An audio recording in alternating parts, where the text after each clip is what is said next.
so let's be upfront with everybody. We're recording this on what is it? We're Sunday. It is Sunday. The 8th.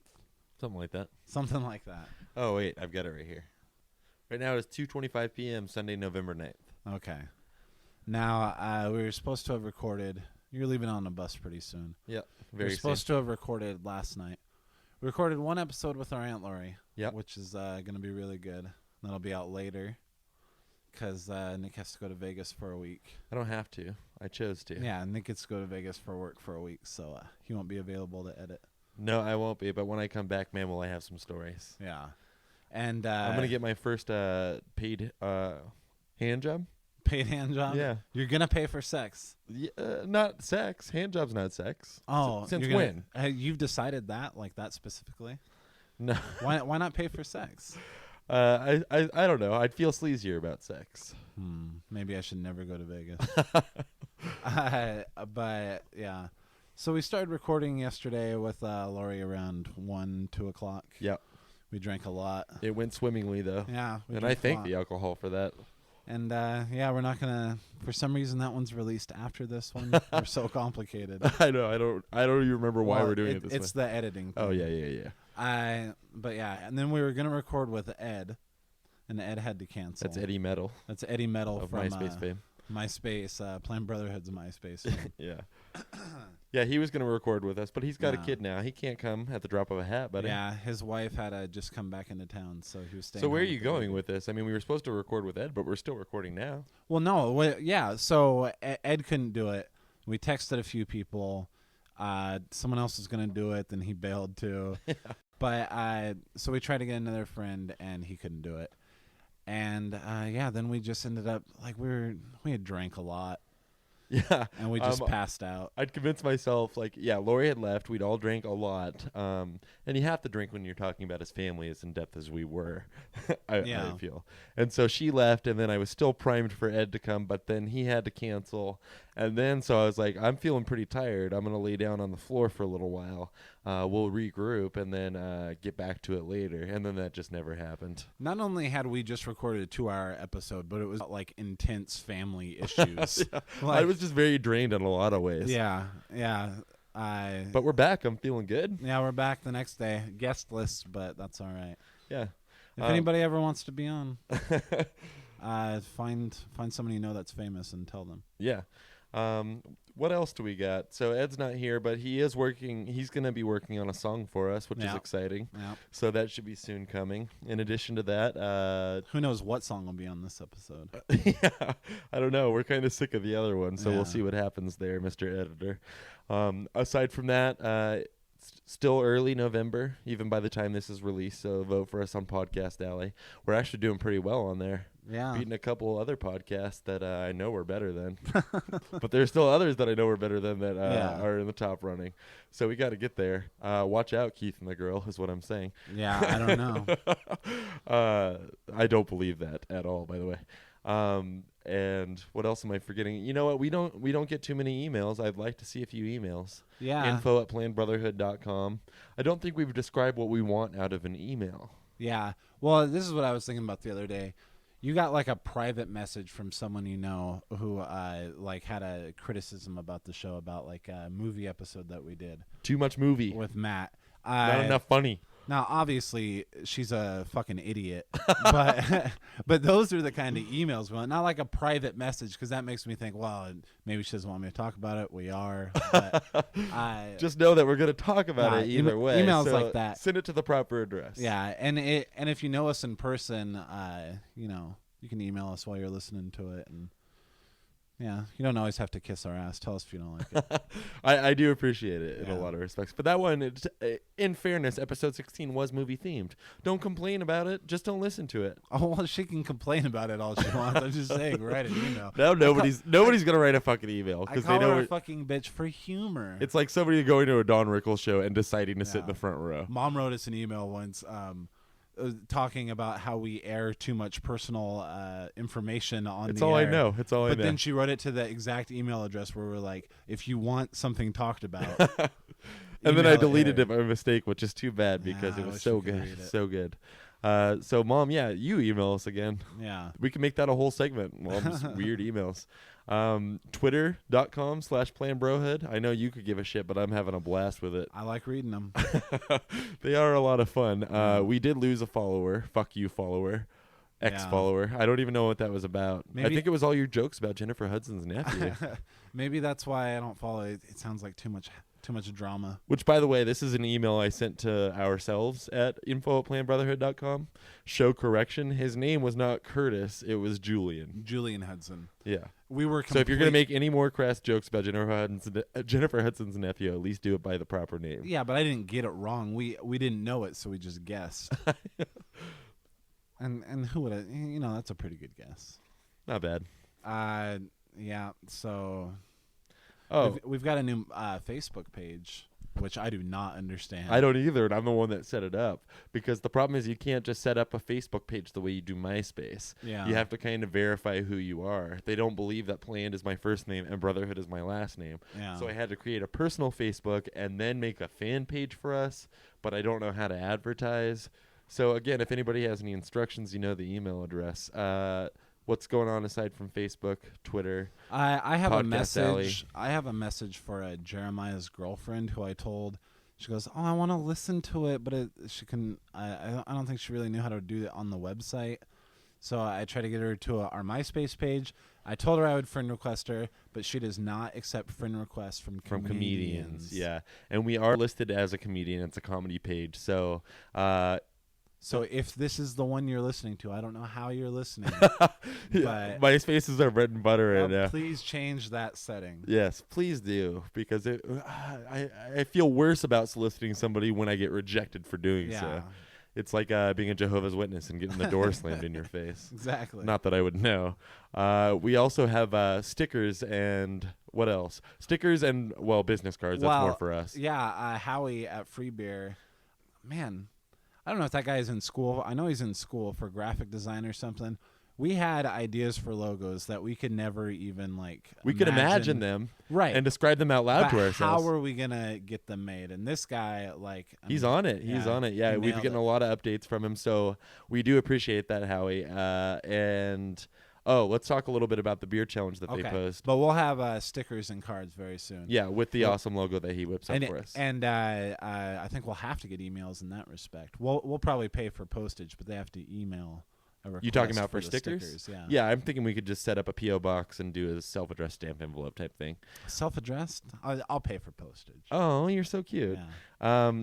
Okay, so speaking of freebeerpodcast.com, they recently posed a challenge. We were to shotgun a beer. Wouldn't it be funny if we were talking about the guys at Free Beer had to send a self-addressed stamped envelope to get their stickers of the logo he made? We're talking to you guys. We don't generally charge for stickers, but I'm thinking $10 a piece for those guys. Yeah, we're not going to pay for that postage. I don't appreciate their being ahead of us on Podcast Alley always. No, they're good guys, and they posed the challenge. We were supposed to shotgun a beer in 6 seconds or less, I think was the deal. Man. If we're going to be honest about it, we recorded that a couple of weeks ago, and we didn't know how to shotgun a beer. But I think we were both too embarrassed, or maybe we just didn't have the internet and took the time to look it up. Yeah. But neither of us were party animals. We thought we had a general idea. Yeah, I thought I knew. I thought I needed a beer and a in, but there's more to it than that. We never really got drunk till we were in our 20s, and we didn't go to high school or anything. I have done a keg stand. I'm proud to say. Yeah. But no, I guess I've beer bombed. I guess the problem is we punctured the side of the beer can as we were supposed to, but we weren't holding it horizontally, which apparently is the key. Yeah, and then you're supposed to snap the top. But anyway, we did it all wrong, and it wasn't. You couldn't even edit something coherent out of that. Yeah. It was just us giggling at the fact that we're grown men that don't know how to shotgun a beer. I think that we should coin the term for shotgunning beers. You don't want to hold it vertical, so up and down makes you frown. Okay? If the ends are pointing up and down, it'll make you frown. If somebody would have sent in that tip, I'd have known. Everybody knows it. Everybody else in the world knows that. But, yeah, it was unrecordable, and we got beer all over the laptop. Yeah, I was a little scared for the safety of the laptop, but it turned out to be fine. And you actually, we were passing a camera around, and so the failed beer challenge is captured on video, at least my half of it. You handed the video camera to me, but I forgot to hit play. So your shot hit record. Hit Maybe record. You did hit play. That was the problem. Oh yeah. But that's all right though. Yours is enough. I'm glad mine's not anywhere. Yeah, no, I'm saying at least now I look like the prime idiot. Yeah. But yeah, so that'll be up there. That's our response to the beard challenge. And I'm disappointed that Ed didn't come, going back to that, because Ed, he just had a baby and he just also quit his paper route. And I really wanted to talk to him about having a paper route, because I had a paper route when I was, how old was I? You'd know better than me, man. I get maybe from 14 to 16 or 17. Yeah, and you took a break in between that time, too, didn't you? A short break. But I remember doing it for you when the few times I think you went to Alaska for a week or two. Maybe like one time you did it for me. I'd always try to get you to do it for me or with me. There's nothing better than waking up at 5 in the morning. But you know what? You took advantage in other respects. I think it's fair to say I was not. I guess I was an all right paper boy in the beginning. First of all, I was great. The customers loved me because I was very on time and very efficient and all that stuff. But it's so hard to certain customers loved you for other reasons. Yeah, in the end. Exactly. It was so hard to collect the money because they're such deadbeats that they're dodging a 12. I don't imagine deadbeats reading a kid. Newspaper though. Yeah, they get the paper. They sign up for it at fucking Safeway or Big something Marmaduke like that. fans. Yeah, and they would just fucking hide, and it was literally like you could see them look out the curtain, see that it's you, and they won't give you the money. And the way a paper route works is you collect all the money, and it's kind of like the restaurant industry. The newspaper conglomerates, they send you a bill for all the newspapers you delivered. You mail them however much you owe them based off the collections, and then you keep what's left over. Right. And it works out to be like $2 a house plus tips if you get tips, something like that. But yeah, I did take a break in between. I think I was a pretty good paper boy, as far as the tax man would say, before I ever stopped. Now, when I came back, it was supposed to be just as a substitute. And I don't think they would have asked you to come back if you weren't a good paper boy in the beginning. Yeah, exactly. Because you know what? Maybe there were some discrepancies with me getting the. It was so hard to collect the money, and then I went off the deep end. But we'll get there. So we came back, and they asked me to fill in for like a week, and then the papers just kept coming, and I didn't know what to do, and I just kept delivering them. You didn't make a phone call? Well, see, solve that problem? This is what happened. I had started delivering the newspaper. Supposedly on a vacation, not for a very long time, just filling in for somebody. And then it just kind of kept going. When that first month came, I just said, fuck it. I'm just going to only collect from the houses that I know from doing this for a year and a half that I know only pay cash. If you pay with a check, you're getting away with it. I'm never going to come collect from your house for newspaper again.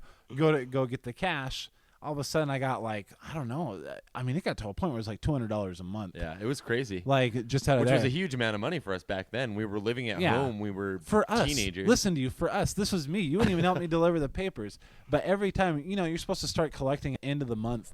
And I think you had somehow talked me down sometimes to collecting like on the 15th, like 2 weeks early. Like, oh, we got to go. Let's go see this movie. You're making it so much me. You always, and I would do it. I was just as guilty, but you definitely wanted me to do it. So then when those papers kept coming, I kind of kept delivering them because I always told myself, I'm gonna make up for it. I am gonna go to those houses and say, hey, you owe me 2 months worth. Then all of a sudden it turns to go. I mean, I was doing this for over a year. How did they not catch you in over a year? They just. What I don't understand is, okay, you're basically just collecting the cash, keeping it all for yourself. So you're never sending them the money that you owe them for a year? Never. And it didn't come back to bite you in the ass for a year. Every now and then, like the district manager, he would come around, who one time ran over John Johnston. Foot. John Johnston. He ran over your foot? Big fact. Yeah, by accident once. He would come around, and he would talk to me about it. And I would be like, oh, I don't even know what excuses I would come up with. But I would just say, oh, yeah, I'm going to do it. I'm just behind. And he's like, you got to do it. Like, you're going to be telling these people you need $70 from them instead of $10, and they're not going to want to pay it and all this kind of stuff. And every now and then, like, I would go and try, and it would just be ridiculous. Like, it wouldn't work. And then, so I just kept doing it, like, every month. Like, he'd only come around every so often. But, man, it kept me up at night sometimes. Oh, I know at the end you were fucking freaked out all the time. Well, I know that feeling, but I didn't know that feeling until adulthood when I'd started dodging things. It would be like the first thing I thought about when I woke up in the morning. Of course it was, Just instantly. Wasn't there a story about you were on your paper route and somebody got out of their car and talked to you? Yeah. There was a story once when I was on my paper route. It's got nothing to do with it. But when, like, these guys tried to jump me. Oh, no, I thought somebody actually... No, yeah, that happened. Oh, you're getting to that? Yeah, I'll get to that. So John Johnson would come around, and this got to be, I mean, I started getting pretty paranoid about it. The bills were over $7,000 at one point. Wow. Now, I know that I said it was like $200 a month I was making over a year. I don't remember much about those details. But it was like over $7,000. And mom and dad never questioned this? They didn't wonder where the money was coming from? Mom and dad were going through a divorce. This is right when that was happening. So all of a sudden, but John Johnson was so easy to handle. Like, he was just a big fat slob. Now all of a sudden this other guy comes along, and I can't remember his name, but it was Jerry Love or something like that. And he also worked for the newspaper, right? Yep. And he pulls up next to me, and he's like, I'm the new district. While you're on your route? Yep. And he's like, I'm your new district manager. Why don't you hop in, and I'll drive you around, and we'll do these. And he's like, you haven't paid that bill in a long time, and what's going on with that? And I would just spitter and spatter. And then I just eventually was like, I haven't collected the money. I told him I wasn't keeping any of it for myself. I was like, I haven't collected the money. It's too hard. And I'm not even signed on to be a paper boy. I'm a replacement that's been here for like a year and a half. And he's That's right. You never re-signed that contract? Right. Because when I quit the paper route, I signed out of you signed something about it. Right. And I was like, I never signed that. And then so he's like, yes, you did. I have it in my office, and I'm going to have to talk to your dad about it. And this went on for like several days. He would like pull up next to me for several days. And you're not telling dad. Right. And he's like, if you can't figure this out, I'm going to have to. He just kept telling me to go to the houses and collect all the money. Which at this point, no way I was going to try to do that. Yeah. It had been going on for over a year, right? Yeah. So he'd come by like every day. How disorganized are they, though? I know. That it took that long to catch you. And he would get into that. He would get into like, this is why they fired John Johnson because of this account. And this isn't going to happen to me. Like, it was a big deal. Yeah. In fact, Chris's mom worked at the News Tribune, and Chris was your best friend. My friend, yeah, Swirly T's cousin. And I never confirmed if this was true or not, but after I told him the story, he said that his mom had heard about me at the News Tribune. But anyway, so this guy, like, he would just always hold it over my head. I'm going to tell your dad, and I did not want him to do that. But I would always say, where's that contract? I didn't sign a contract. So finally, I knew that, like, this guy's full of shit. I'm just going to tell dad. I'm going to tell dad I didn't sign a contract. That I don't think. But that includes telling dad that you were stealing money for a year or just not collecting money. Yeah, but see, this is the thing. Dad had just gotten a divorce. Yeah. He was a pussy now. I know, perfect time. I forgot. That's the only, I couldn't measure up the time frame in my own head, but that makes perfect sense now. So I tell him, like, I'm making it to be like this big dramatic story. I mean, like, I literally Can I ask you, did you cry? Yeah. But the idea, I'd have cried too. The idea, just because that's been weighing on your shoulders for so long now. Yeah. And there was a girl in the neighborhood that, like, I was completely in love with for my entire life. And let's get this clear. She never liked me back. But mom and dad always thought she did. Like, that we were actually a couple or something like that. So I was trying to make it sound like I had gotten her pregnant. And then wait, you knew that going in the way you were telling the story? Like, I somehow was like, oh, if I can make it sound like, to me, that would be awful for dad. I knew dad was about to cut and run out of that house and everything. Yeah. Wow, that's brilliant. And I never told him that. But then when I eventually told him, he's like, that is no big deal, son. That is no big deal. And I told him, well, don't worry, this. So he ends up talking on the phone. My whole thing was a no contract. Now, legally, I don't know if that actually got me out of anything, but this guy was just insistent that I had one and that he couldn't find it. Dad ends up talking to him on the phone. He says he's got the contract. He'll bring it over. And Dad's like, this is what we're going to do. If he's got one, Dad did not believe me there wasn't one, we'll work it out to where you'll do the paper route for free, but someone else has to do the collecting. And like if I wasn't making any of my profit, it would be like another year and it was paid off. Okay. That was Dad's plan or something like that. And that's not a bad plan. Right. No. And so the guy comes in the house and literally says the paper flew out the window on his way over. What? He'll get a copy. My dad said, okay, just give us a call when you have the copy and we'll have this meeting. Walked out the door. Never heard from him again. That is, in fairness, Dad abandoned the house about 4 months later, so they might have come they looking could for have come me. looking for you. But if they had a contract and found it, you'd have heard about it eventually, and you never did. yeah, but also I think that with what I did, I mean, what I did was wrong. If they were to interview the cash-paying customers and say, yeah, I paid them every single month, and I think some of them were onto it when we were collecting 2 weeks early every time. And there was one guy that would always write a check, but it was a blank check, so I'd still go to his house, and I'd write my name in and cash them. And I didn't realize that you get copies of those checks or whatever. And he made a comment once when I delivered to his door. Wow. But he was a real fucking asshole. Like, you had to, like, walk in through this complicated gate and maze and put it in a specific spot. And he loved me because I always did that. And he's like, all I know is I write the checks and they get cashed. I don't care whose name is on that line. And I was like, oh, shit. From then on, I'm, like, putting his papers in grocery bags to protect him from rain. Yeah, I'm not going to say that I wasn't at fault for as deep in it as you eventually got. Yeah. Because it was just I was working at A&W, wasn't I? Yeah, so was I. Oh, you were? Eventually at Whoa. the end, yeah. Whoa. When Mom and Dad got divorced, I was working at A&W. All right, then. But, yeah, I can remember, like, if we were both broke and it was the 15th as opposed to the 30th, and there was something that just came out that we wanted to see. Yeah. I was like, let's just go collecting. Yeah. But you were such a sucker, man. You went for it. Yeah. By the end, like, you could see how worried I was all the time. Oh, yeah, I too. was worried for you, too. And but I think you had left for Yakima by the time I came clear with Dad. No, I remember because I was there when the guy came and didn't have Really? the contract. Yeah. Oh, wow. When you told that story, I remembered it. So I was there for it. I must have moved shortly after. Yeah. It's Yeah, it was crazy, pretty man. bad. It was pretty intense. That's about the most nervous I've ever been. I mean, I've been way behind on rent since then and had my power shut off and stuff, but never, like, nothing will compare to, like, just the desperate feeling I had back then. And a lot of it's your age. Like, you're like, I fucked up big and there's no way out of it, Yeah. you know?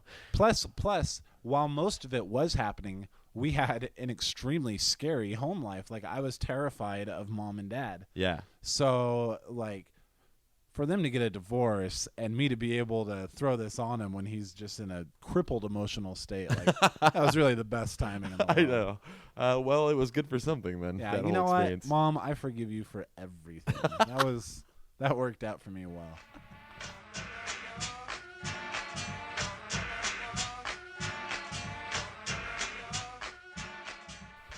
So, if we're to take our mother on her word, then our options are limitless. We're geniuses. Right. We can accomplish anything. Sky's our limit. World's our oyster. Yeah, that's right. Yeah, especially since we started the show. She tends to encourage us now. It's not that not they that we were always- ever brushed into a college. right, but she always knew we were so talented. Yeah.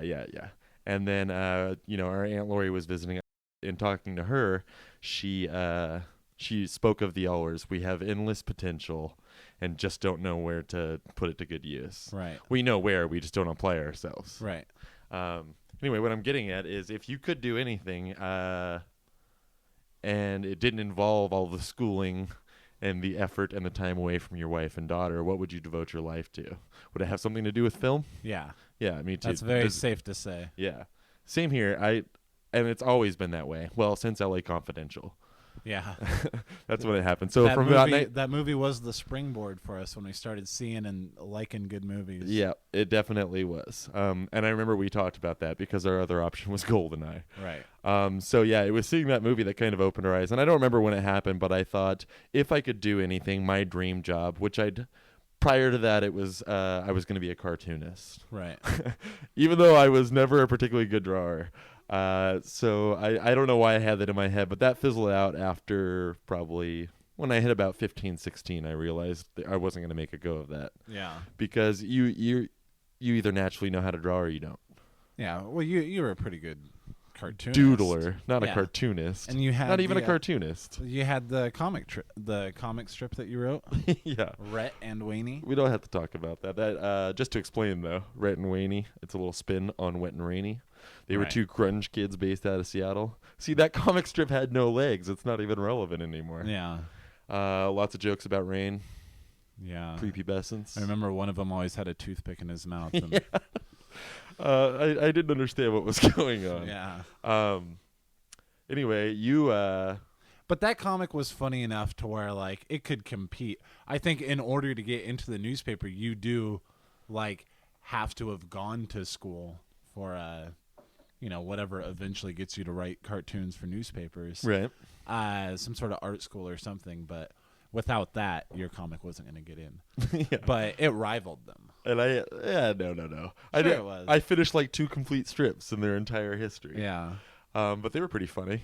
I remember one was... I wish I still had them. I'd scan them and throw them on the photo album. Rhett had the long hair and the toothpick, and Wayne was the short guy Yeah, with the backwards hat. And it was something about going to prom. And then Rhett said he was going to put a bow tie on his toothpick.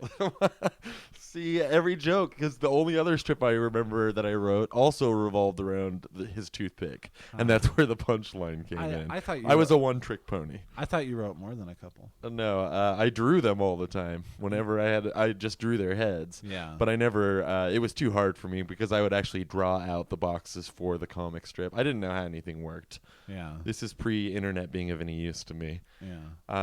But you, let's say you at about that age, 15 years old, you had already put your focus on writing scripts and things of that nature. Yeah, I felt that like that would be something that wouldn't require even high school education, I guess. Or knowing how to draw. Right, because this was like in the days of Kevin Smith and Quentin Tarantino, who had no education but went ahead and did it. Yeah, they really paved their way, and that was the story you'd hear before you'd hear what Pulp Fiction or Clerks were even about. Yeah, was the fact that they came out of the trenches, one at a video store, Right. one at a convenience store, and made a go of it with very little education outside of. It's very homegrown, especially Quentin Tarantino. He just. And everybody has said this a million times, but he just absorbed everything and seems to have a incredible knowledge of anything. I would never play the Leonard Maltin game with Quentin Tarantino. Yeah, and I lacked all of that. I'd only liked the movie for a couple of years. But yeah, that's what I was hoping for, was some big breakout success like that. Yeah, and I've written... I've had the idea of writing a script. Like, I've had an idea for a story, Right. and I never get more than 2 or 3 pages in. Right. The format exhausts me. I don't like thinking about what the exterior is. I just want to... I don't know what I want to do. Yeah. A line will crop in my head, and I want to build around that, which people accuse Kevin Smith of doing anyway. Yeah.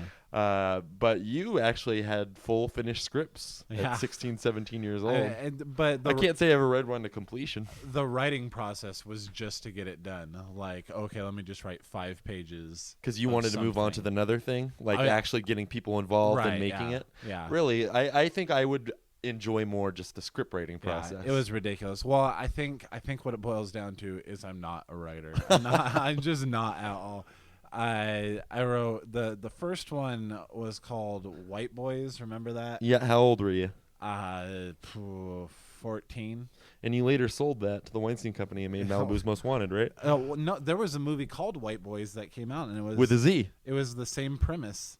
Although mine was not going to be with a Z. That's too easy, guys. Sick burn. So White Boys with an S, and then and it was the same plot. It was about like a guy that goes to a wedding or something, and he stays with his girlfriend's cousin, who's a gangster, and all of his friends are gangsters, and it was bad. It was pretty ridiculous. People did read it. You didn't even describe the plot just then. I have no idea where that was going to go. He goes to a wedding, and he has to stay with his girlfriend's gangster wannabe cousin, Who's white? Right. Yeah. Hence the title. And all of his friends. It's all are coming like together for me now. And I think just back then I knew a lot of people like that, so I wrote that. But people would read it at the time and think it was hilarious. There are people my age, but still. Yeah, and but I'm I sorry, you already honestly said, but what thought- was your age? 15? Like 14 or 15, and See, I thought but you wrote a full script. I thought that would get me into Sundance or something. I was like, if I can just write it, I'm so young that'll let me in.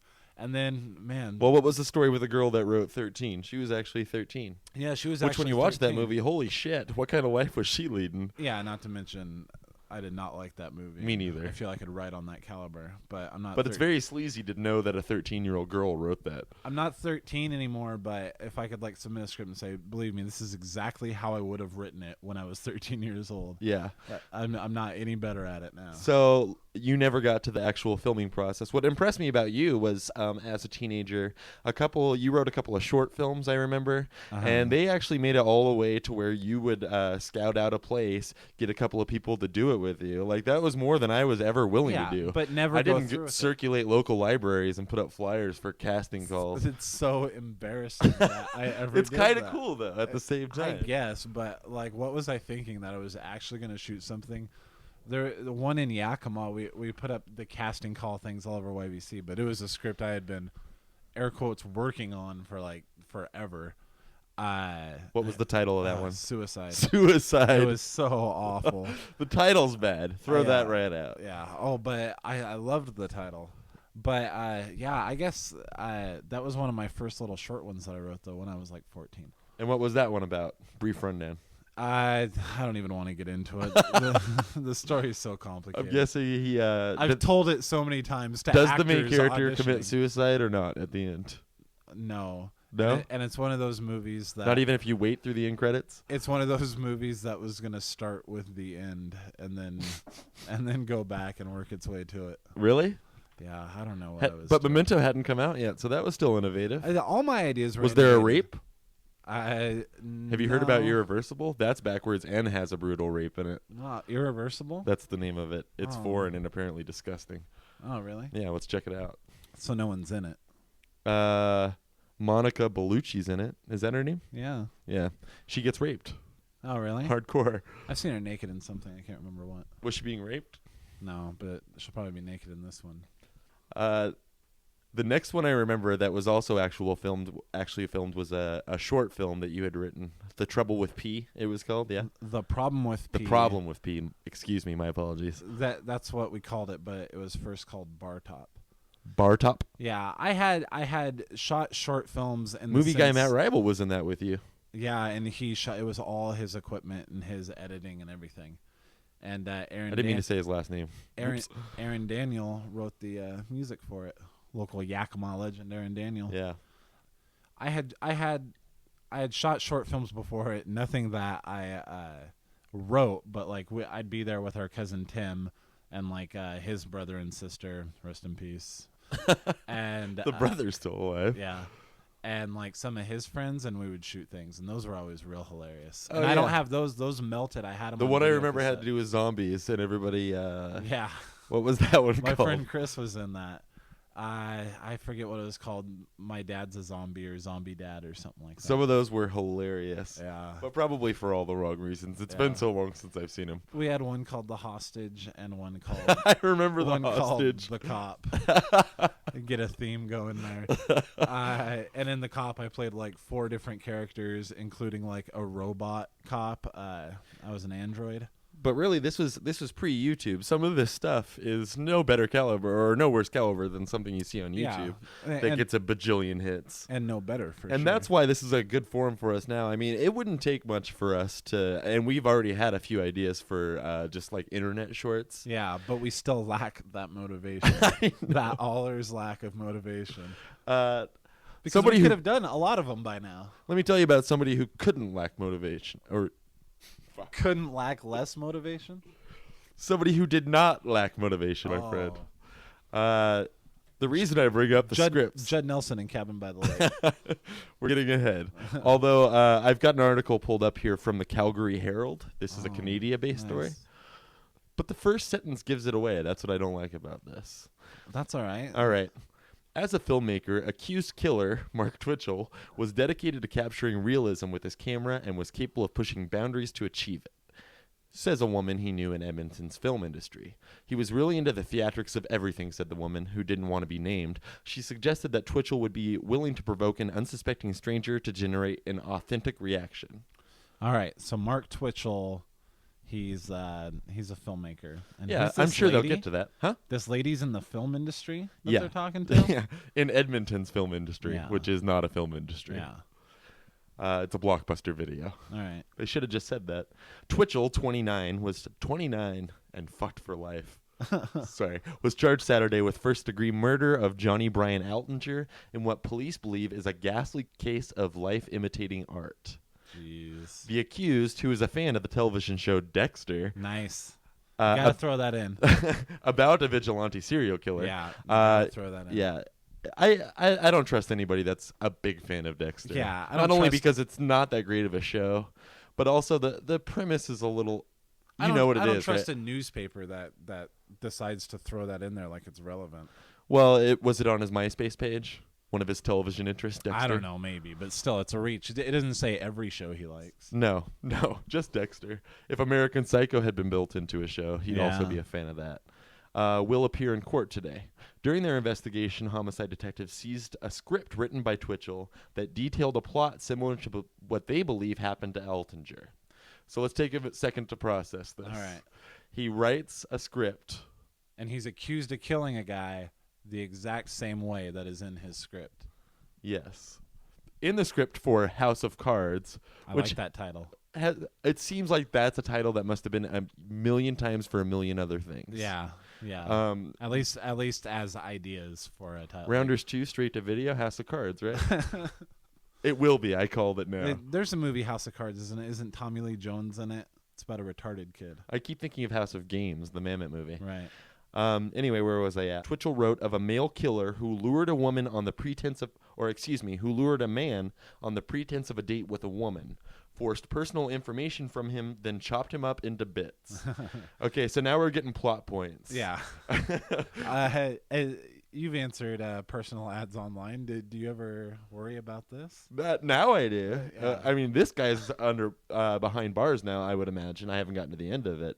But who knows what's going on? Why does this guy think it's original to like actually kill the way it's in a script? Like he's only doing it so that Because he saw that Harry Anderson episode of The Twilight Zone? or any million of episodes of Law Tales and from the Order. Crypt. Law and Order. Yeah.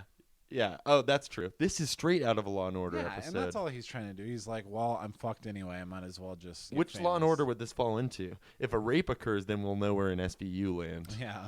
But I could see Vincent D'Onofrio being on his ass. I don't know. Internet dating, pretending to be a woman, but as a man. Yeah. They would dress it up a little, like literally they'd like he'd be walking around in a dress. Burly Chris Maloney comes busting into the room, Yeah. throws him up against the wall, chokes him with his elbow. Chris Maloney's got his Listen, creep. got his arms stretched across the table in Twitchell's throat right now.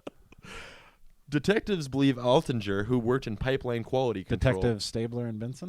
correct, met much the same fate as the fictional character when he showed up October 10th at a garage where Twitchell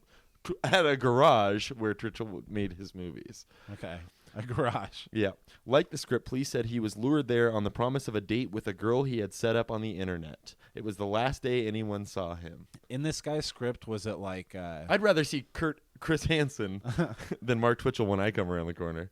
The guy's script, if it said like exterior Mark Twitchell's garage, October 10th, then I'm going to be disappointed. Yeah. Because, come on, buddy, hide it a little. Give it another 2 weeks, and the full script I will bet- be I bet- on the smokinggun.com. I bet you his desperation has made him think that he's going to do this, and then that it'll become so famous that But you know what? he'll get some kind of deal. Like How they're gonna famous make is this movie. story? I haven't heard anybody else talk about it. It's in the Calgary Herald.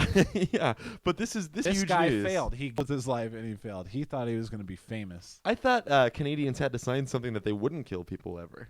Oh, really? Yeah, they're the nice version of us. Oh, 'cause You they're don't so expect nice. that in Canada. Maybe. Although my friends got their car busted into in Canada. That was uncool. No. Police have not found Police have not found Altinger's body, but said they have enough forensic evidence to sustain the murder charge. I didn't know that. No. How do they have evidence without a body? Oh, there's blood, my friend. If they're just basing it off the script There's again. disappearance. Yes, and there's a script. Okay. Who writes a script detailing exactly how they're going to kill a guy and then leave it lying around? He's proud of it. He's got to be proud of it. Yeah. Are you doing your Woody Allen impression 2 days in a row? What I don't get. Thanks for calling me on that. Yeah. He. What are you saying? That there's no way that. How could he think he's not going to get caught? No, I think he wanted it to happen. Yeah. Like, he knew this would lay out exactly the way it did. Yeah. Forensic psychologist Liam Innes called the case fascinating. Most murders are impulsive acts, often committed while under the influence of alcohol or drugs. But in this case, a lot of forethought and planning would have been required to execute such an apparently elaborate scheme as police suggest. Across the board, what is described to have taken place is extremely rare. The allegations of luring the victim via the internet, eliciting personal information from him, and then using it to send emails to his friends after he was killed are so unusual they can't be compared to other cases, he said. That is a little unusual. Yeah. Who takes that much time? So he was writing emails as the victim. Yeah, and I'm sure they'll get... I would imagine they expand on that more. After he read the article in the Journal this weekend, Innes called a colleague and advised him to look at the story because it was so incredible. I don't know what to say, Innes added. I'm keeping my fingers crossed that someone asked me to be involved in this case. Nice. None of the allegations have been proven in court. Let's see. Twitchell started his own production company, Express Entertainment, in 2005, and he used it to create and promote his movies. The company's website was taken down Sunday. He went by the username Express Director while online. By the way, we have his IMDb page pulled up as well. Nice. And it's pretty bare bones. Yeah. This one movie that's still in post production. Now it probably will come out just because they can attach his murderer name to it. Yeah. Let's see. On September 14th, someone with that username purchased a $50 telescopic stun gun baton on the website ioffer.com. Come on, Twitchell. We give you an inch and you take a mile. The seller said the baton is legal in Canada, fucking Canada, and has 800,000 volts of stopping power. Express Director's profile suggested the user lived in St. Albert and signed up for the site on August 29th, immediately buying the weapon. Friends of Twitchell declined to comment, but friends of Twitchell, he had a wife too. Yeah. Who the fuck is this guy? He looked like a pretty fucking weird guy. Yeah, but on his MySpace page. So many people bought into whatever he was selling. Oh yeah. Well, I mean, there's people like that. There's people like that in this town. Friends of Twitchell declined to comment, but the woman who knew him through the film industry said he was having marital problems. She said Twitchell told her recently that his wife was planning to leave him. Well, there you have it. Yeah, I know I'd kill somebody. He just said that he had let her down in some way, said the woman who asked not to be named. Nobody wants to be named on this fucking article. Yeah, why? From what I understand, they are pretty much over. Okay, going back to his MySpace page that's now been taken down, his About Me section was totally devoted to his wife and how much he loved her. Yeah. But even when I saw the page, his wife had already been deleted as his friend, so I have no idea. Yeah, I imagine a fatty, don't you? I was trying to see what she looked like. He looks like the kind of guy that needs some fatty loving. Yeah. So, what's the big deal? That's going to take you over the edge? Maybe she is hot. I'm one to say. Yeah. I'm not getting laid at all these days. She added that the Twitchell she knows doesn't seem capable of premeditated murder. In the script, here we go. Split personality. What's that? Split personality. It's right there in the script. Yeah. If you write a script about having a split personality, doesn't that negate the argument immediately? I'm Ben Twitchell. I can be like, I wrote it true to life. Is he? I have his IMDb page up, but he's not responsible for that Christian Slater show, is he? That would make a lot of sense. In the script, seized by police, the masked killer was he masked? I wonder when he did it. The masked killer forced his victim to reveal personal login information to internet networking sites. Lila Amory received an email sent to several of Altinger's friends shortly after his disappearance. It bragged of a sudden trip to Costa Rica with a new woman, a claim Amory found suspicious. Johnny's not the type of person to just up and take off. You can set your watch by him, Amory said. So I'm guessing Amory's 80 based on that expression. Or Canadian. But still, that is a good point. Like, if you know this guy's habits and then all of a sudden he sends this random vague email saying he ran off with a woman to Costa Rica, I'm betting this guy was a social retard, and that's fact in itself. You can't argue that. Yeah. If this guy is socially retarded. Although the internet makes that harder because even socially retarded people are getting sex now. Yeah, and I don't know, but doesn't that seem like Have you been to retardlove.com? Wouldn't that be exactly something that does happen on the internet? Like, as long as you've got money to just up and move to Costa Rica, you're desperate. Yeah, yeah, you're very much right. I mean, I'm sure people have done that. Our dad almost basically moved minus to the Costa Rica part. Investigators believe someone other than Altinger logged into his online accounts and sent messages in his name. My heart was broken, Amory said, of the moment police told her Altinger was missing. There is a body, but nobody knows where it is.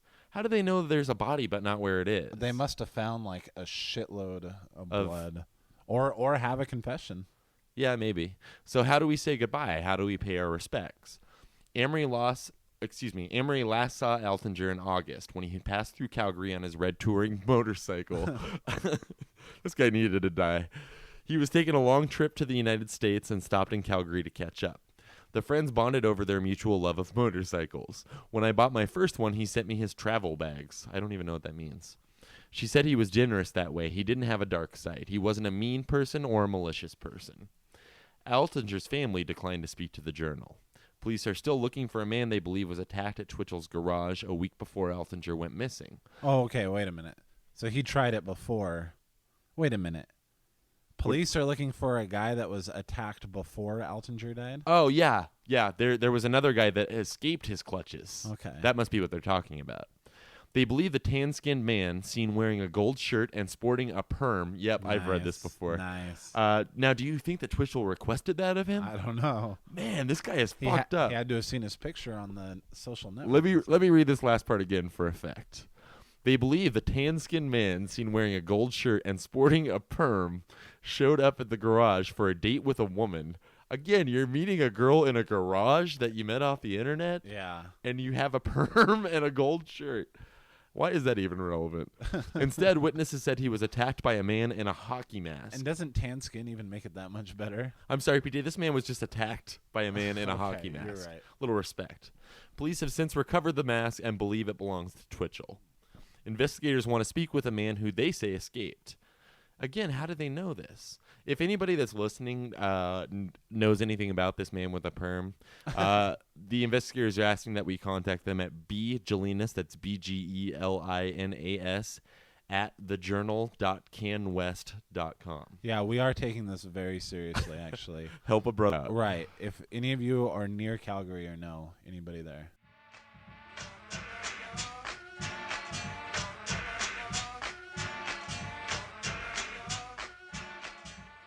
Accused killer posted casting call in August. Mark Twitchell was a filmmaker. We remember that from the previous paragraph. Well, it's been a few. Mark Twitchell outlined his script for House of Cards, the name of his script, in a Facebook note on August 27th. Because that's professional. Yeah. You know why he has an IMDb page at all and a credit? Because you can post that yourself if you spend the money to do it. You can post IMDb on your own? Yeah. Oh. We should do that. Jeez. Problem with P. Get it listed. There you go.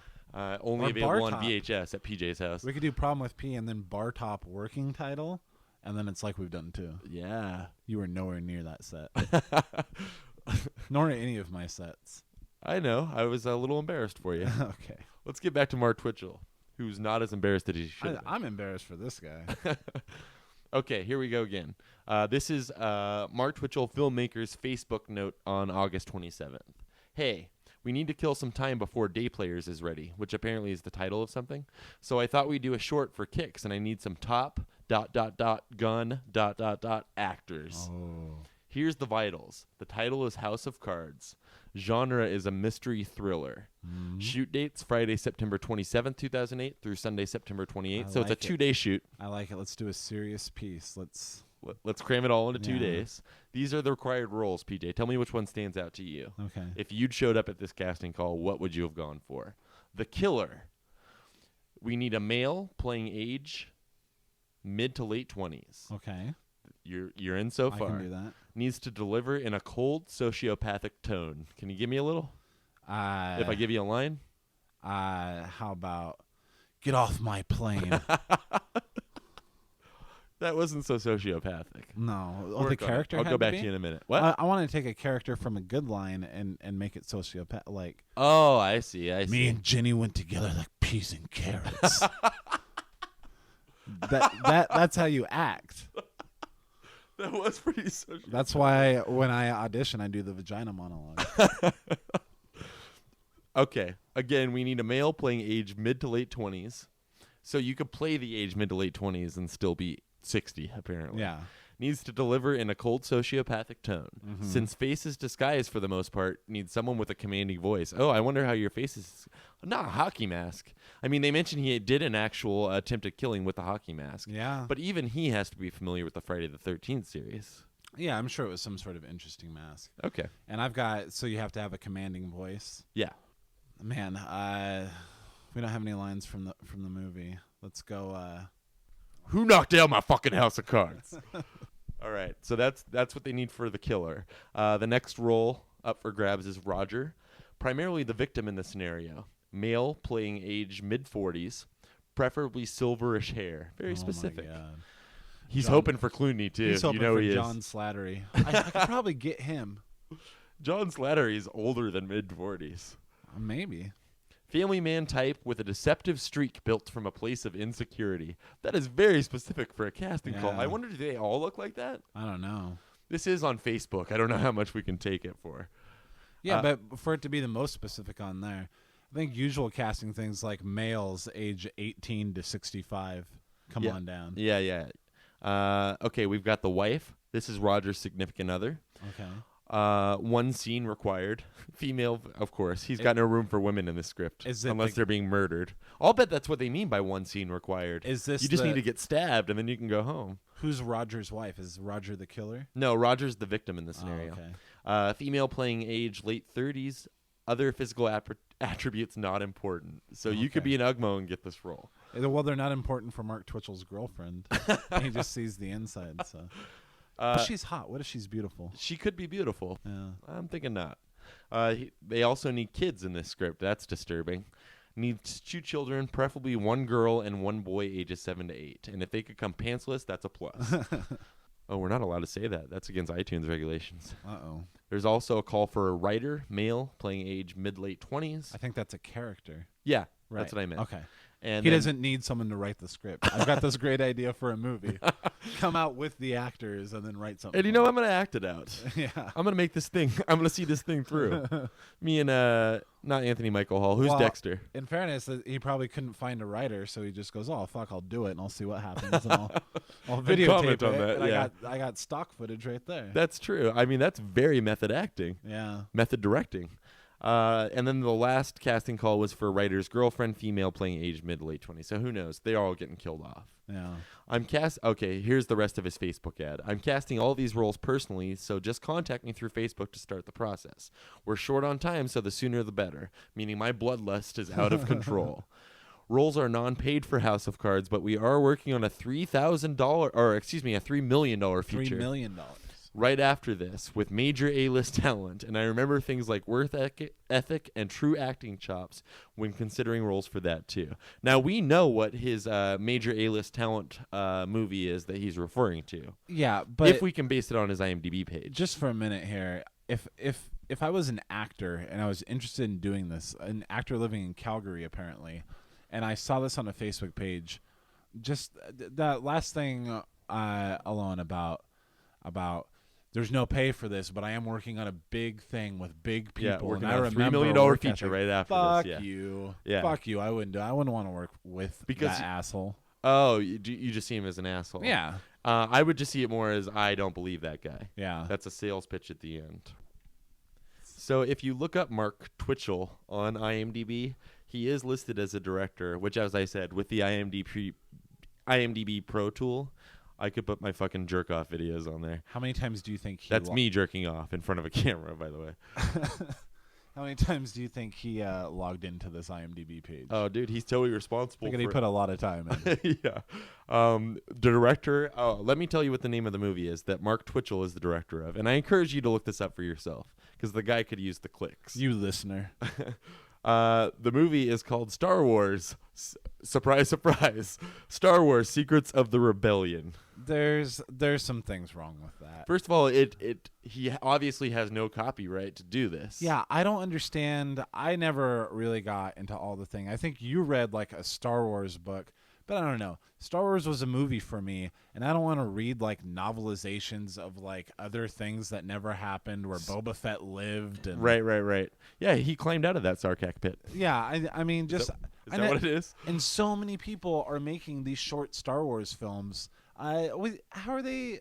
I guess YouTube. Maybe they're hoping. But he says this is a $3 million movie. Well, that was obviously a lie. Him making a Star Wars movie would be. It's ruined alone on the Canadian accents. Who's gonna watch that? Who will watch that?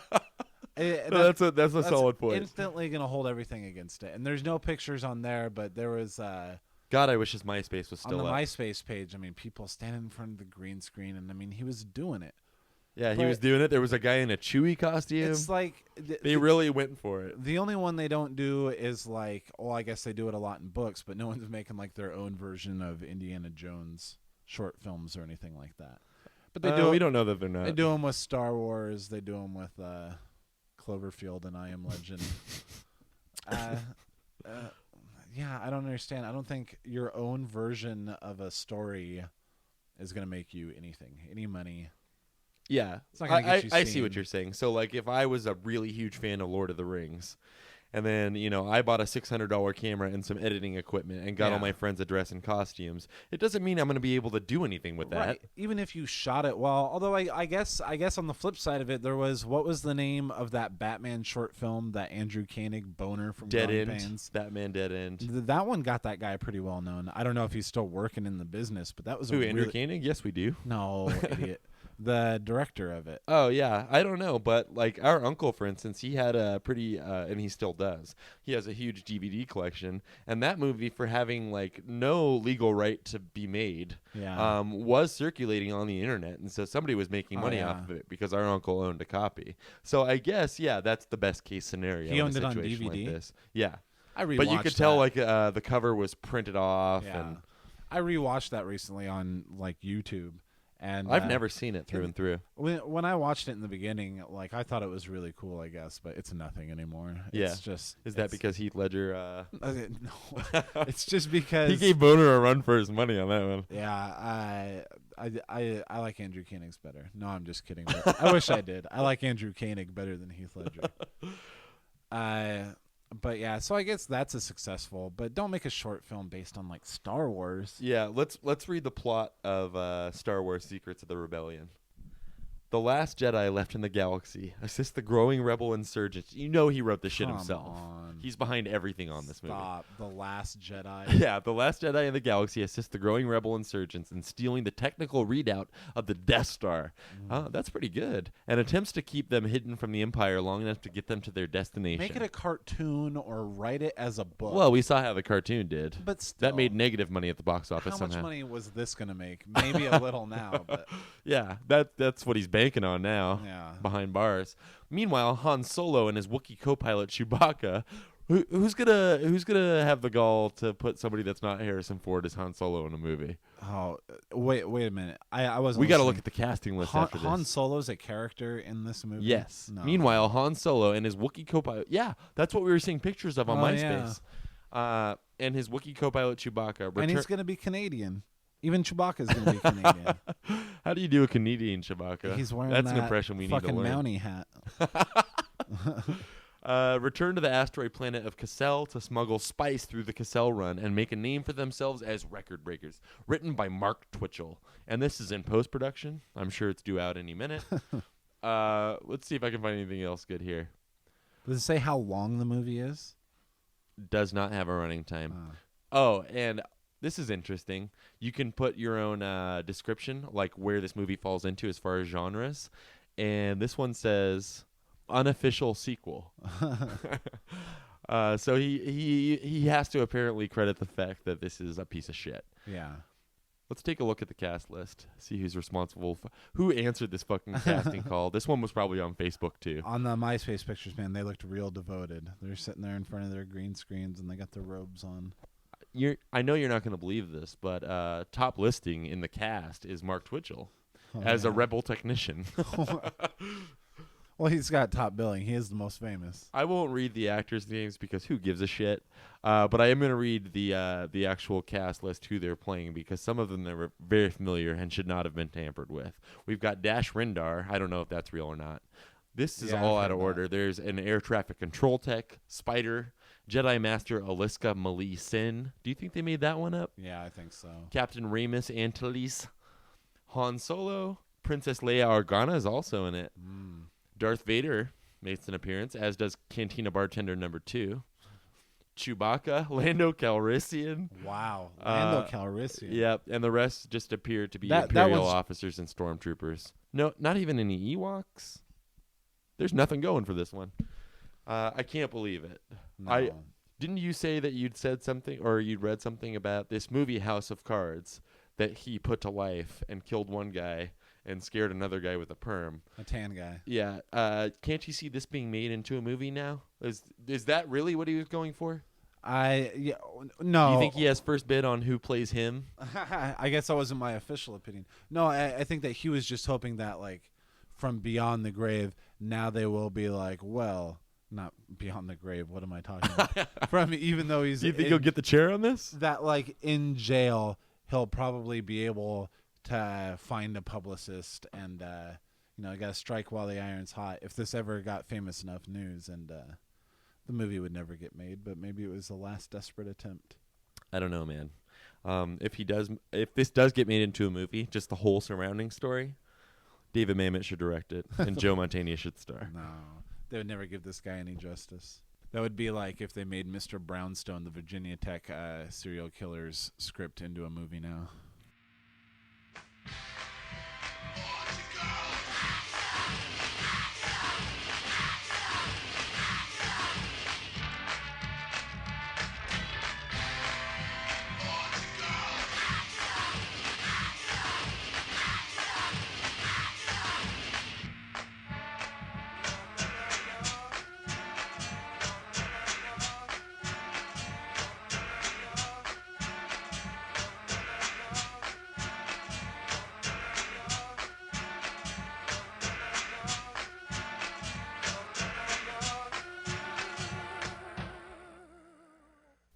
Who knocked down my fucking House of Cards?